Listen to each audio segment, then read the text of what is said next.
If you are watching this video right now, perhaps the universe is quietly reminding you that history is not only written by kings born into power.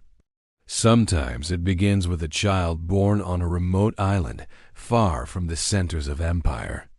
On August 15, 1769, Napoleon Bonaparte was born in the town of Ajaccio on the island of Corsica.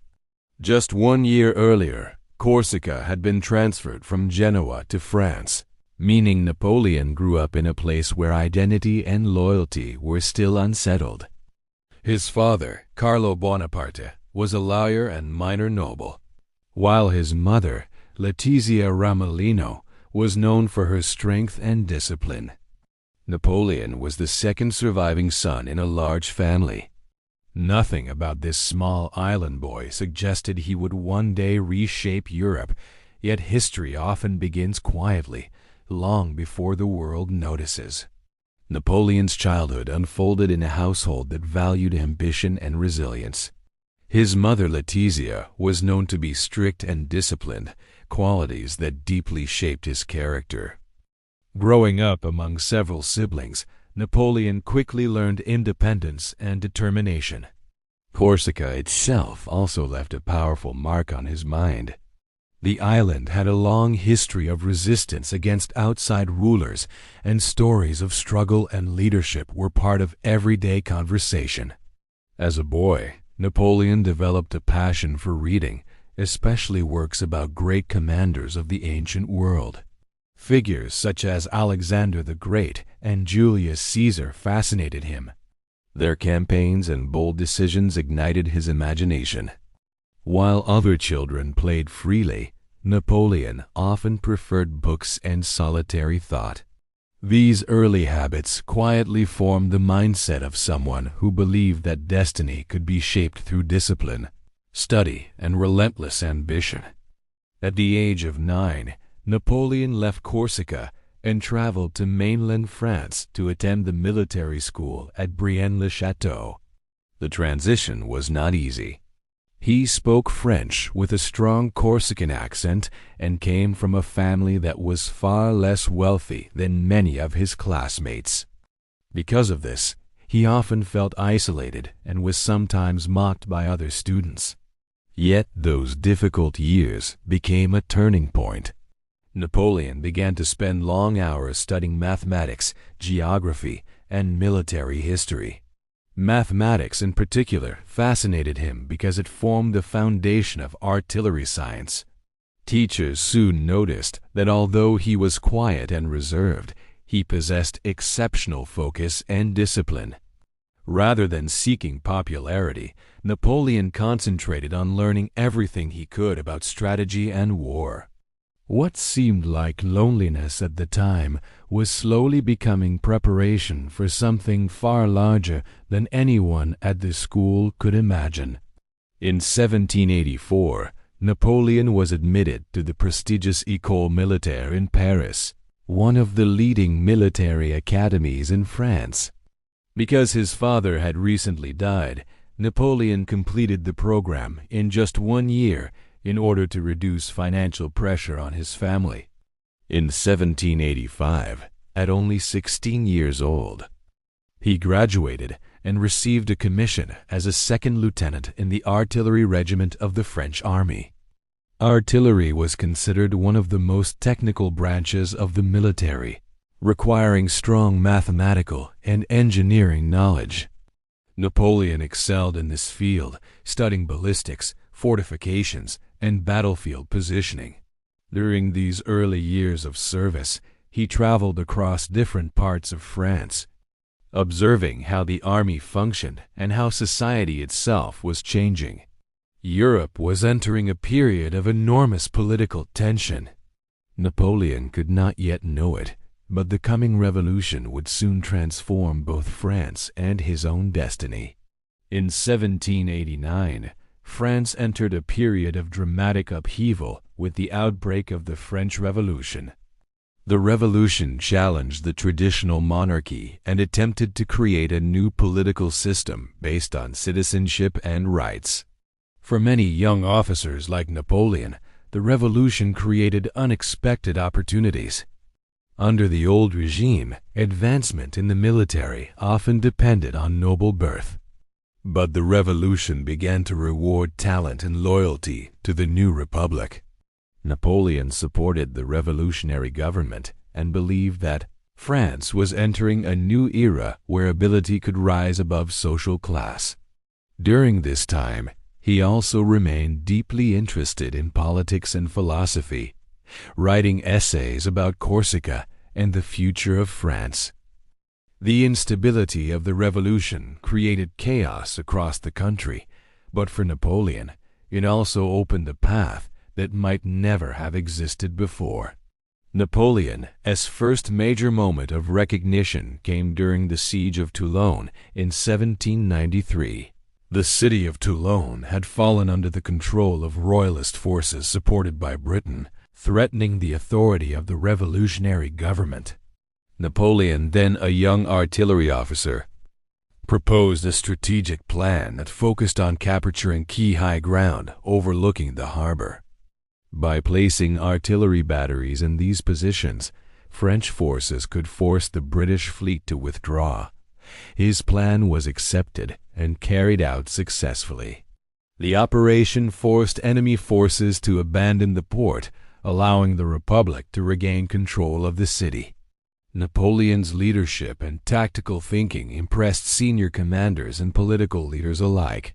At only 24 years old, he was promoted to brigadier general. This victory marked the first time his name began to circulate widely within the French military and government. 2 years later, in 1795, France faced another moment of crisis. Royalist supporters attempted to overthrow the revolutionary government in Paris. The government turned to Napoleon, who was then a rising officer known for his decisiveness.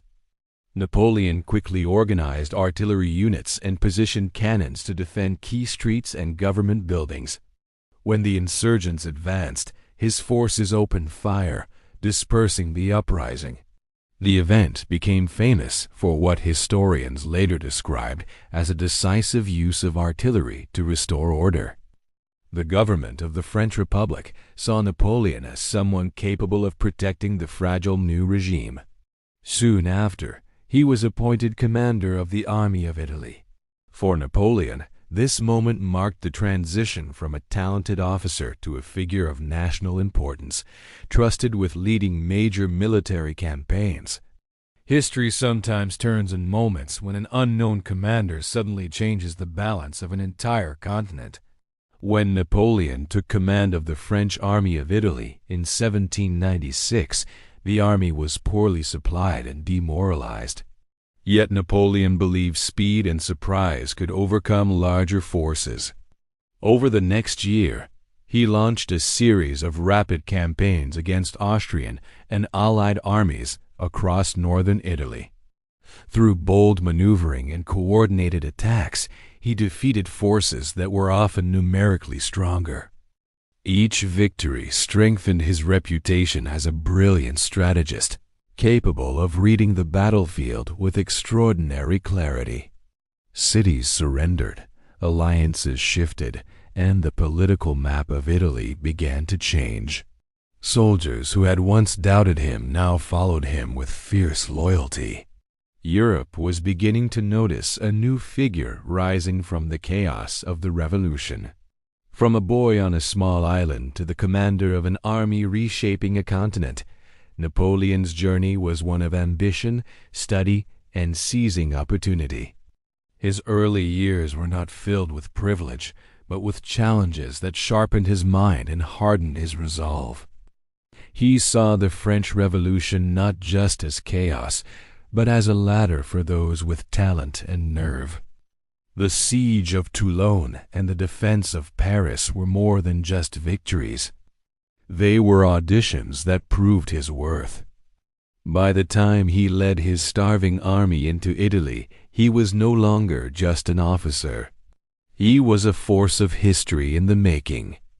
A man who believed destiny was not something to wait for, but something to be forged with intellect, will, and cannon fire. The world was about to learn his name, and it would never be the same again. In 1796, amidst his military campaigns, Napoleon's personal life took a decisive turn. He married Josephine de Beauharnais, a widow with 2 children, and, crucially, a vast network of connections within Parisian high society.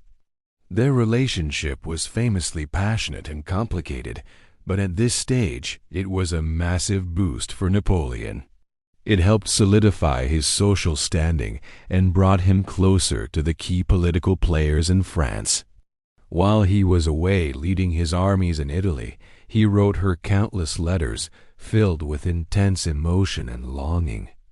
These letters show a side of Napoleon far removed from the cold, calculating commander we often imagine. As his military victories expanded French influence, his personal life and political ambitions began to merge. The once overlooked general was rapidly becoming a central figure in the new France. 2 years later, in 1798, Napoleon embarked on one of his most audacious ventures, the expedition to Egypt. The official goal was to disrupt British trade routes to India and challenge their influence in the region. Napoleon's army landed, and in the legendary Battle of the Pyramids, they decisively defeated the ruling Mamluk forces. But this campaign wasn't just about military conquest. Napoleon brought along a team of scientists and scholars. They conducted groundbreaking studies of ancient Egyptian culture, leading to discoveries that would eventually help crack the code of hieroglyphs. However, the military situation took a disastrous turn when the British Navy, under Admiral Nelson, annihilated the French fleet at the Battle of the Nile. This left Napoleon's army effectively stranded.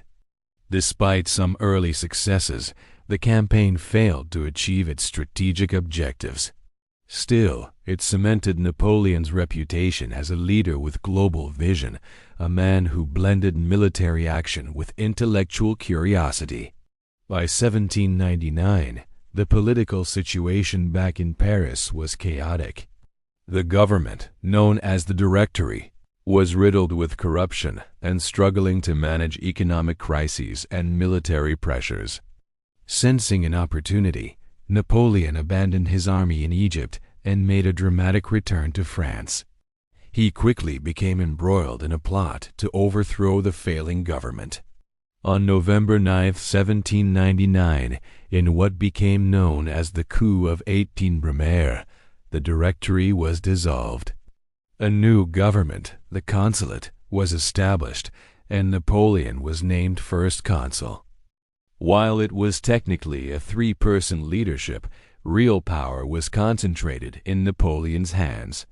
For a nation weary of revolution and instability, he seemed like the strong, decisive leader they desperately needed. France was entering a new era, one that would soon be defined by the will of one man. Once in power, Napoleon proved he was more than just a general. He immediately set about rebuilding France from the inside out. One of his most enduring legacies is the Napoleonic Code. This comprehensive legal system unified French law, replacing the confusing patchwork of old feudal rules. It established principles of legal equality for male citizens, property rights, and civil liberties. He also reformed the education system, created the Bank of France to stabilize the nation's finances, and streamlined the government's administration. These reforms were not just for France. They were so effective that they influenced legal and administrative systems across the world for generations to come. The institutions Napoleon built would outlast his empire, proving his legacy was as much about law and governance as it was about war. The balance of power in France continued to shift towards one man. By 1804, Napoleon believed that only a hereditary monarchy could guarantee long-term stability. In a magnificent ceremony at Notre Dame Cathedral in Paris, he made his ultimate move. In December of that year, with Pope Pius VII in attendance, Napoleon crowned himself Emperor of the French. In a moment of supreme symbolism, he took the crown from the Pope's hands and placed it on his own head. The message was clear. His authority came from his own achievements and the will of the people, not from God or ancient tradition. The journey was complete. The young, unknown officer from Corsica was now the emperor of one of Europe's most powerful nations. The revolution that had executed a king had, against all odds, created an emperor. But the new emperor would have no peace. In 1805, a powerful coalition of European powers, including Britain, Austria, and Russia, formed to challenge his growing dominance. The conflict came to a head at the Battle of Austerlitz, often called the Battle of the Three Emperors. It pitted Napoleon against the rulers of Austria and Russia. Napoleon, a master of strategy, studied the terrain and intentionally made his right flank appear weak. The Allied armies fell for the bait, moving to attack his seemingly vulnerable position. As they stretched their lines, Napoleon launched a devastating counterattack straight through their center, splitting their forces in two. The result was a stunning and complete French victory. Austerlitz is widely regarded as Napoleon's military masterpiece, a perfect example of strategic planning, deception, and flawless timing. The victory forced Austria to sue for peace and solidified French control over Central Europe. Following Austerlitz and other key victories, Napoleon's empire expanded across the continent. He established new kingdoms and redrew the map of Europe, often placing his family members or loyal marshals on the thrones of newly created states in places like Spain, the Netherlands, and parts of Italy. This allowed him to extend French influence without directly governing every single territory. He tried to export the modern administrative principles of the French Revolution, but his rule was a mixed bag. Some populations welcomed the reforms and the end of old feudal structures. Others fiercely resisted foreign domination, sparking nationalist movements. Across Europe, a complex picture emerged. Admiration for Napoleon's genius existed right alongside a growing fear of his boundless ambition.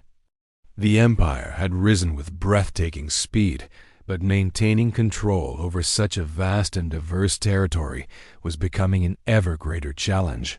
Throughout all this, one rival remained untouchable: Great Britain. Protected by the English Channel and its powerful Royal Navy, Britain was immune to French invasion.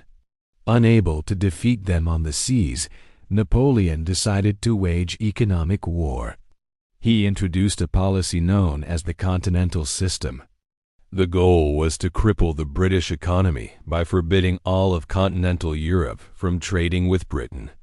In theory, by cutting off their biggest market, he could bring the nation of shopkeepers to its knees. In practice, however, the system was a logistical nightmare. It was nearly impossible to enforce, and a massive black market for British goods flourished.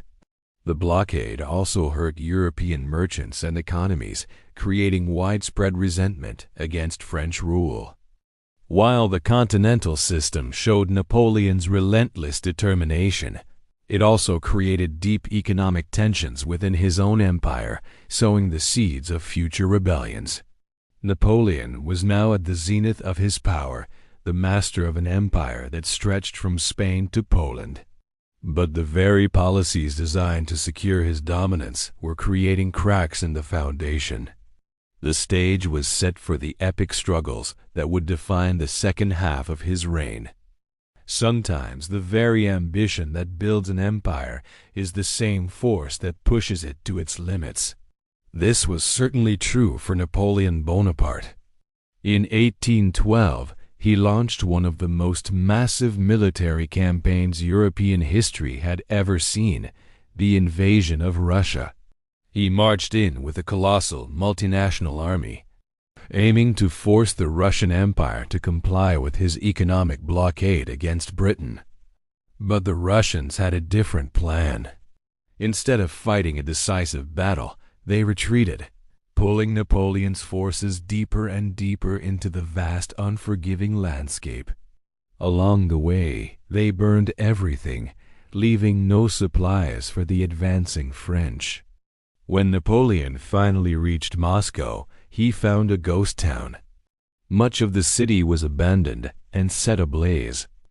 With the brutal Russian winter closing in and his supplies dwindling to nothing, Napoleon had no choice but to order a retreat. That retreat became one of history's greatest disasters. The combination of freezing weather, starvation, and relentless attacks from Russian forces decimated his once mighty army. This catastrophic failure was the beginning of the end. The aura of invincibility that had surrounded Napoleon for so long began to crack and fade across Europe. Seeing Napoleon weakened, his European rivals seized the opportunity. A new coalition of nations formed, determined to bring down the French emperor. For the next 2 years, Napoleon's forces were under constant pressure, fighting on multiple fronts as enemy armies closed in. Finally, in 1814, the coalition troops marched into Paris. Facing overwhelming odds and with his support at home collapsing, Napoleon was forced to abdicate the throne. But what do you do with a man who once conquered a continent? Instead of execution, the Allied powers exiled him to the small island of Elba in the Mediterranean. He was allowed to govern the island and even keep a small personal guard. For the first time in years, the man who had commanded armies of hundreds of thousands was far from the center of power. It seemed like his story was over. But Napoleon was never one to follow the script. In early 1815, in a move that stunned the world, Napoleon escaped from Elba and landed back in France. His journey to Paris was remarkable. The very soldiers sent to arrest him ended up joining him, their loyalty to their former emperor reignited. This kicked off a dramatic period we now call the 100 Days.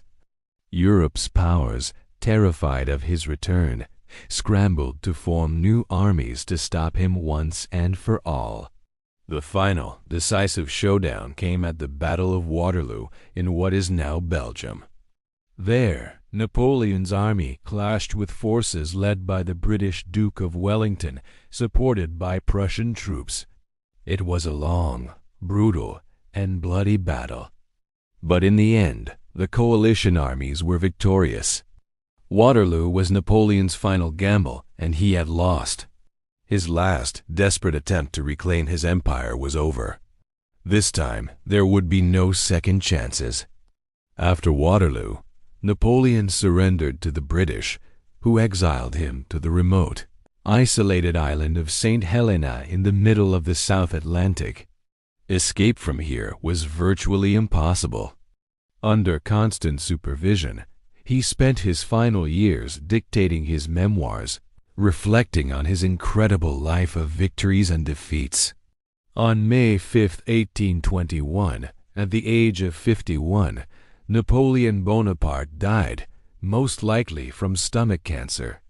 Years later, his remains were brought back to France and entombed with great ceremony in Paris, a final tribute to the man who had so profoundly shaped the nation. The story of the boy from the small island of Corsica who rose to command armies that redrew the map of Europe is one for the ages. And even today, his rise and fall continue to fascinate us, as if the echoes of his monumental story are still traveling through time.